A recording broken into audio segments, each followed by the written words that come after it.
So I figured it's been a while since I put up a video, and I give you guys a quick update on what's been going on with the Cruiser Dart.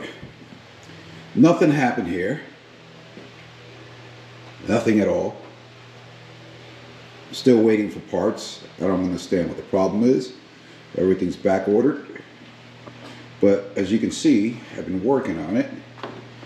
I think the last video I showed you guys that I put in a stereo. Let me plug this light in. Give you a better view. You know, this thing is this whole stereo thing. I don't want to add too much, but I do love my music, and so I just put in that little head unit right there. It's a dual, and as a matter of fact, I had some time to wire up. So you can see here, I wired up the K40, radar detector. There's the switch on and off, city, highway, value, and there are the LEDs. And here's the wiring. I just need to clean it up some. It's only one problem. I removed this out of a Porsche 911 or Porsche 911,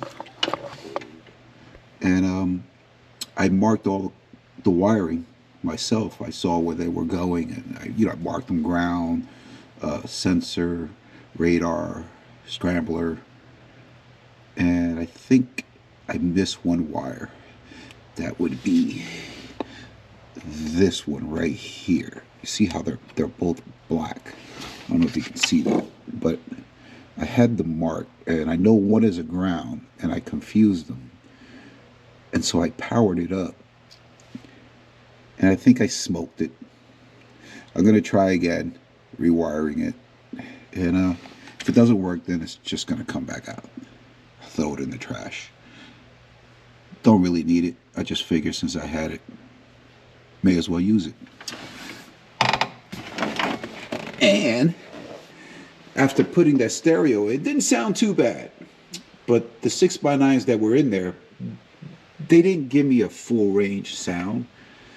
They were more like loudspeakers, and so I decided to order new speakers and redo the rear deck. And there it is. I redid the deck. I bought that at Walmart. It was on sale for like $30. I think it's like 2 square yards. I don't know what this is supposed to look like, but I think it looks pretty cool. I don't know, alligator, crocodile pattern, skin. It's not leather, it's vinyl, but it's nice. It's pretty thick, and I put a 1/2-inch foam under it, so it looks pretty good. And these are the CT Sound speakers, 6x9. They're full range, and they sound really good. And then I added these Cliff Design tweeters here. They're kind of like tweeters and mid-range all at once. See, I still need to screw this one down. It's really hard to get in here with the screwdriver. And I have to kind of press on it to get the hole started. It's a piece of, I don't know, 3/16 MDF under there.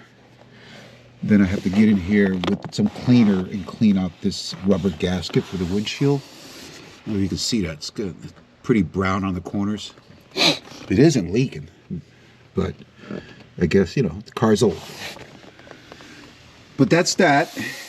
Put the seat back in place. I decided that I'm going to order some bass shakers.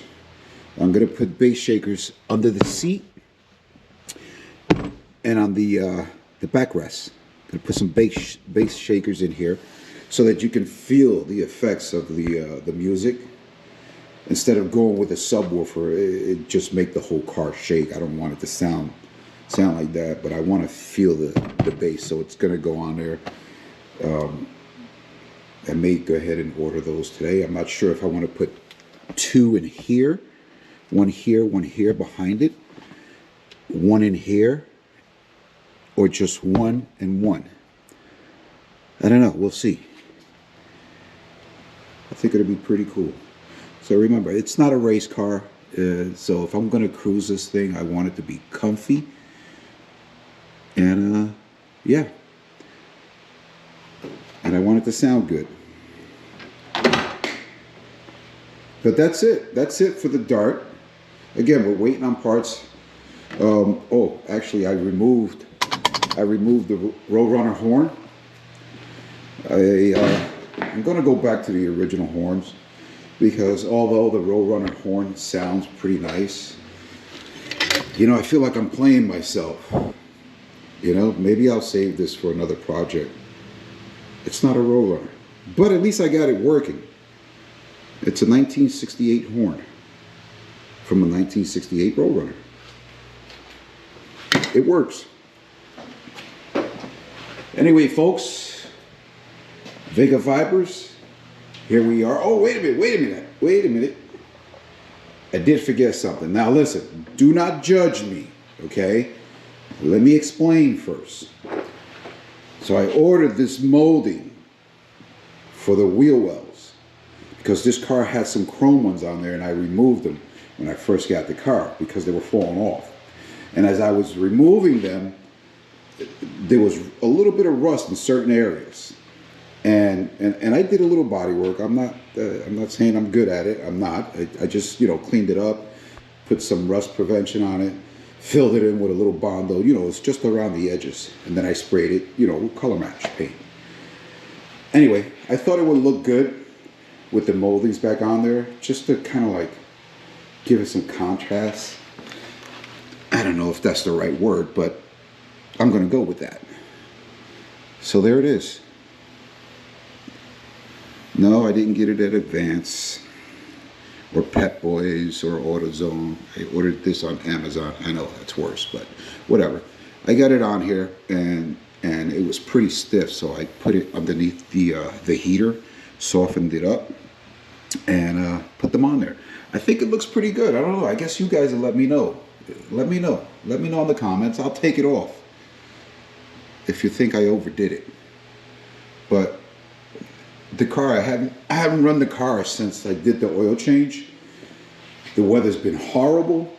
It's been snowing, you know, just a little, but in these areas here, as soon as they get the threat of snow, they dump tons of salt and gravel all over the road. And I don't want to drive the car like that. Get all that salt underneath it. I want it to last another, what, 50 years. Anyway, folks, that's the Dodge Dart. As soon as I get more parts, I'll do the next video. Thanks for watching. See you soon. Bye.